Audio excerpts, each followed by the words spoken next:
नमस्कार मित्रों, मैं आचार्य निम्मी अरोड़ा आप सबका बहुत बहुत स्वागत करती हूँ अपने YouTube चैनल पर। और आज हम फिर से राशि सीरीज में एक अगली राशि जो कि बहुत ही सुंदर और बैलेंस्ड राशि कही जाती है, तुला राशि, उस पर बात करेंगे। सर वीपी गोयल सर का बहुत बहुत आपका बहुत बहुत हार्दिक स्वागत। एंड सर व्यूवर्स को बहुत पसंद आ रही है हमारी सीरीज।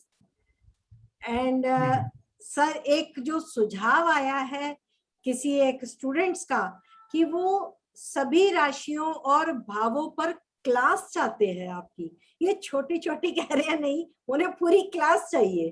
भैया ऐसा है, मेरे पास समय की थोड़ी कमी है क्योंकि मेरा ध्यान अपनी बुक्स पे और उसी के सोचने में लगा हुआ है। क्योंकि वो नहीं सोचूंगा तो वो मैं लिख नहीं पाऊँ। जी सर। ठीक है, तो मेरी तो सजेशन ये है सबको कि भैया निम्मी पढ़ा देगी, वो ही करा देगी, अच्छा पढ़ाएगी, ऐसी बात नहीं है। सर ये आपकी ब्लेसिंग्स हैं, लेकिन फिर भी अगर हम देखेंगे कितने स्टूडेंट हैं, अगर मेरे पास 40-50 स्टूडेंट होते हैं तो मैं सर से निवेदन करूंगी, जरूर मैं कोशिश करूंगी कि सर ही पढ़ाए। ओके सर, तो अब हम अपनी तुला राशि की ओर चलते हैं। आज आप तुला राशि में क्या ज्ञान देंगे हमें? वही जैसा हम जनरल डिस्कशन करते हैं हर राशि का। तो पहला शब्द तो मैं बोलूंगा कि ये तुला राशि सबसे ज्यादा इंपॉर्टेंट राशि, बैलेंस्ड है, ठीक है, और चर राशि है। जब चर राशि आती है तो सारे केंद्र में चर राशि होती है जी। और आपको उनका फल बहुत अच्छा मिलता है। मैं तो इसको काफी इंपॉर्टेंट राशि मानता हूँ।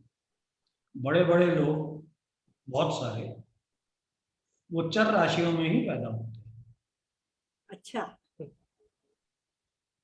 अब जैसे आप इसी में देख लो, बराक ओबामा है, मोदी है जी, क्वीन एलिजाबेथ है, विक्टोरिया है, सब चर राशि है। बिल्कुल सर, बिल्कुल, अपने देश के प्रधानमंत्री भी चर राशि वाले रहे ठीक हैं। है, जी। तो चर राशि में तुला भी बहुत इंपॉर्टेंट राशि है। जी। ये वायु तत्व की राशि है। वायु तत्व की राशि में 3, 7, 11 ये राशियां हैं।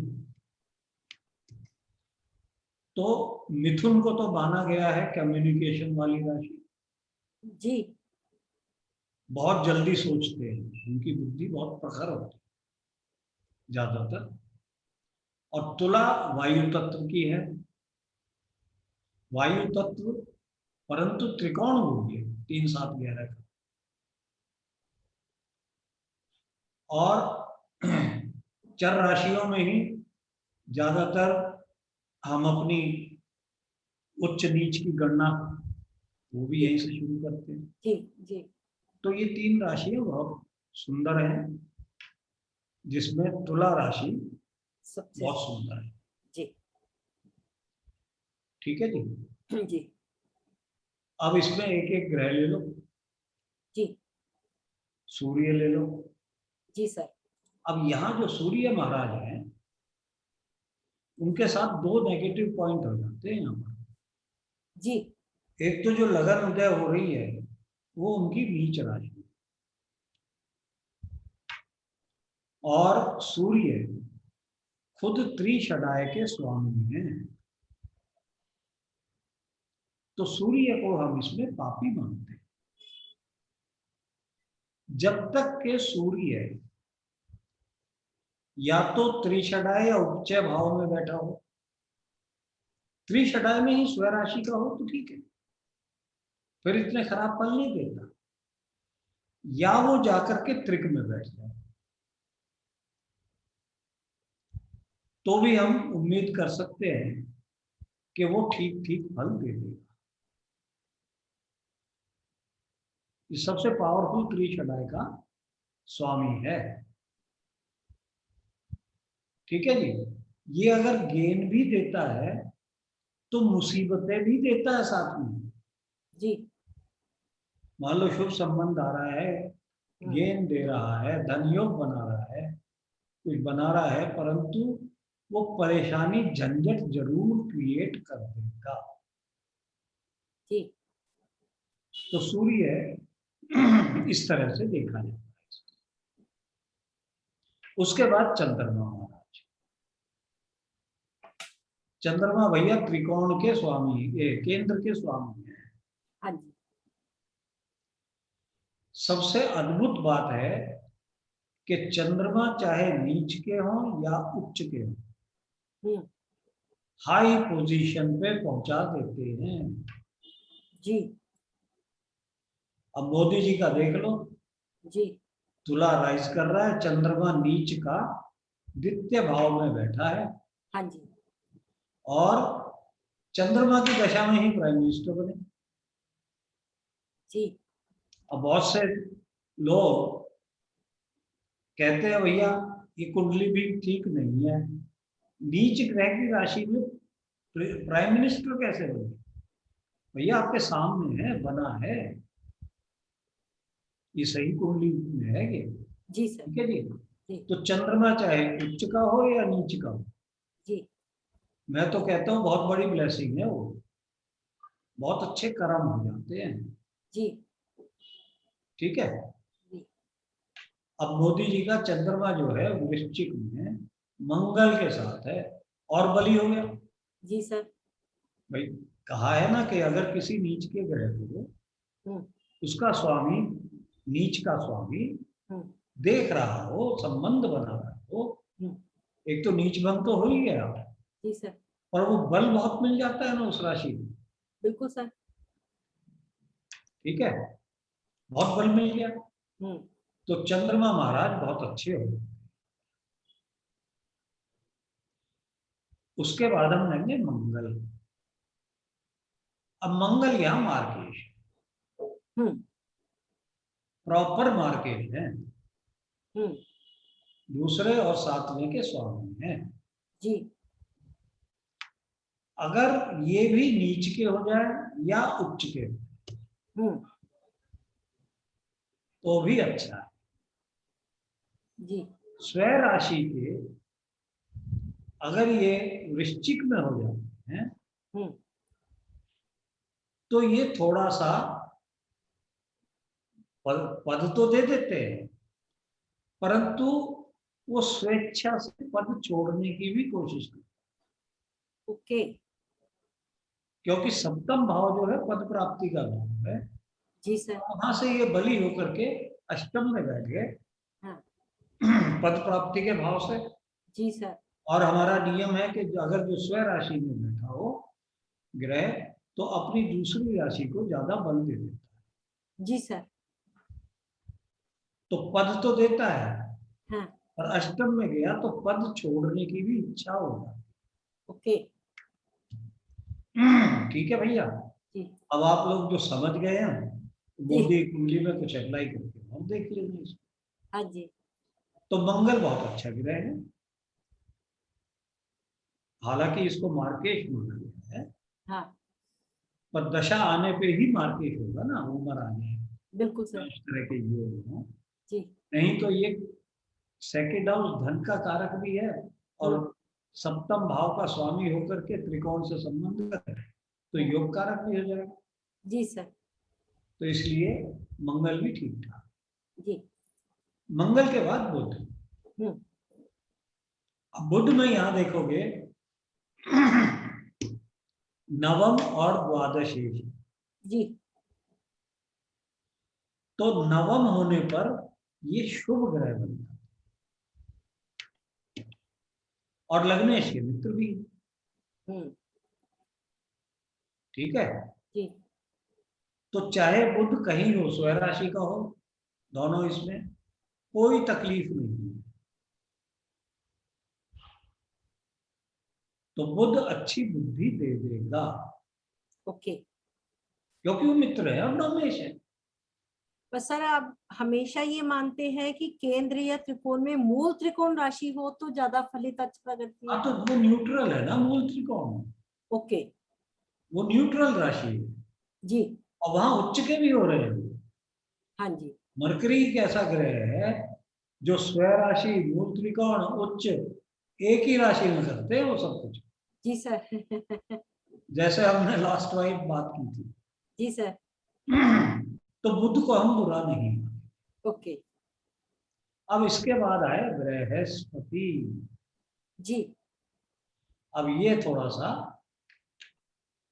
गड़बड़ झाला हो जाता है बृहस्पति का, जी सर, दोनों क्योंकि त्रिकोण। बृहस्पति 6 और 3 इनके स्वामी है।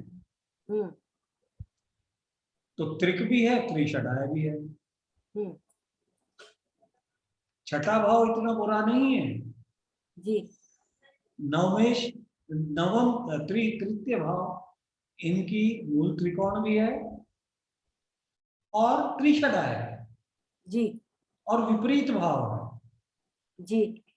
अगर बृहस्पति की अच्छी तरह से पिटाई हो जाए कुंडली में, तब तो वो अच्छा फल दे देंगे। अच्छा। अगर पिटाई नहीं हुई तो वो अच्छा फल नहीं देंगे। बहुत बढ़िया पॉइंट सर।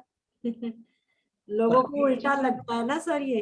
है औरों को जो स्टूडेंट्स है ये बात नहीं समझते कि शुभ ग्रह है तो वो शुभ दृष्टि चाहे तो अच्छा हो गया।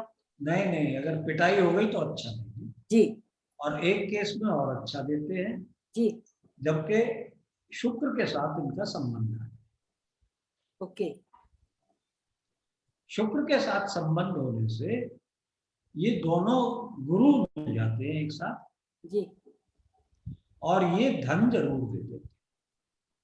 जी सर। जब भी बृहस्पति शुक्र एक साथ हो जाएंगे हम्म। किसी भी लगन में, अगर वो लगन से भी धन कारक बन जाते हैं हम्म। तो भी वो धन देते हैं। ओके। ठीक है जी। जी तो सर। बृहस्पति की ये खूबी है। ठीक है सर। हाँ, अगर बृहस्पति और भाई साहब शनि का हो गया मिला, जी। है नहीं, जी सर। म्यूचुअल संबंध, वो राजयोग तो बनाएंगे, योग तो बनाएंगे, जी। क्योंकि शनि योग है पर उस योग का फल थोड़ा फीका पड़ जाता है। ओके। उसमें बृहस्पति और ज्यादा खराब हो जाते हैं। शनि तो फिर भी अच्छा फल दे देगा, बृहस्पति नहीं देगा, पर शनि का फल भी कम हो जाएगा योग कारक होने पर भी। ठीक है साहब। जी सर। इसके बाद आ गए हमारे शुक्र, जी। बृहस्पति के बाद। जी। तो शुक्र का तो आप जानते हैं भाई, स्वयं लग्नेश है। विघ्नेश है जी। और मूल त्रिकोण भी लगन में है। हम्म। यहां पर अब एक चीज है, देखो जो मैंने अभी बृहस्पति का बोला, हम्म। अगर शुक्र के साथ नैसर्गिक शुभ का संबंध है हम्म। तब वो बहुत अच्छा है। जी। अगर नैसर्गिक अशुभ का संबंध है, इसमें राहु केतु शनि सब आ जाते हैं। जी सर। ठीक है, जी। नैसर्गिक शनि का भी संबंध आ जाए तो वो थोड़ी सी कठिनाइयां देते हैं, चाहे वो राजयोग है शनि के साथ। लगन और फोर्थ फिफ्थ का कॉम्बिनेशन हाँ जी। ये राजयोग है, बिल्कुल सर। परंतु कठिनाई जरूर दे देगा, क्योंकि शुक्र अष्टमेश जरूर है, जी। वो भी है, तो उसके भी फल देंगे। अचानक मुसीबत आएगी। और अगर अब बली हो गया, शनि बली है, जी। तो वो शुक्र को भी बल दे देगा। ओके। समझे ना, जी सर। शुक्र को भी बल दे देगा। तो ये थोड़ा सा ट्रिकी वाले हैं दोनों, जी। शनि और शुक्र का कॉम्बिनेशन। तो सर इसमें हम ये इस तरीके से देखें कि यदि शनि उच्च का है तो वो अच्छे रिजल्ट दे देगा, या शनि नीच का है तो ज्यादा अच्छे रिजल्ट दे देगा? ऐसा है भाई, जी सर।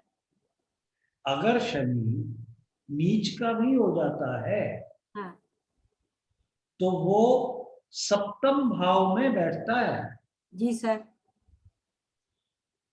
जो पद प्राप्ति का भाव है, जी सर। इज्जत बहुत दिलाएगा। जी। और साथ में लग्नेश मिल गए, जी सर।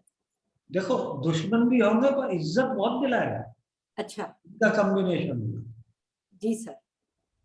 भैया देखो, हर बड़े आदमी के दुश्मन जरूर होते हैं, हाँ जी। ऐसा कोई महान आदमी नहीं हुआ कि जिसके दुश्मन ना होते हों, चाहे वो भगवान राम हो चाहे भगवान कृष्ण, जी सर। उनके भी दुश्मन थे, जी सर। तो उनसे घबराना नहीं है, वो तो भगवान के भी दुश्मन थे। बिल्कुल सर, मतलब वो प्रसिद्धि के साथ दुश्मन आते हैं ना। तो ये भैया इसलिए बड़ा फैसिनेटिंग हॉरोस्कोप होता है जी तुला वाला, जी। बहुत कॉम्बिनेशन होते हैं इसमें। जी सर। इसके बाद हम आ गए लास्ट में शनि महाराज। जी सर। शनि महाराज की बात तो थोड़ी सी हो ही गई है, हाँ जी।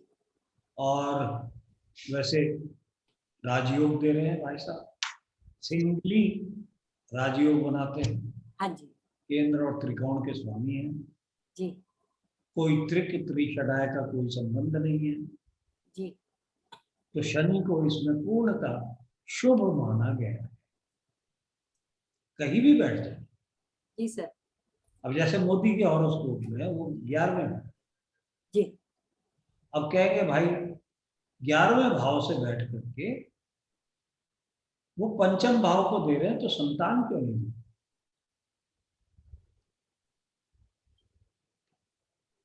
ठीक है ना, और जबकि शुक्र उसके साथ बैठे हुए, हाँ जी। वो भी देख रहे हैं। तो अब वो सप्तांश में जाके हम देखेंगे फिजिकल संतान, नहीं तो इनके चाहने वाले चेले कितने हैं, वो भी तो संतान है, यस सर। लाखों करोड़ों हैं, जी सर।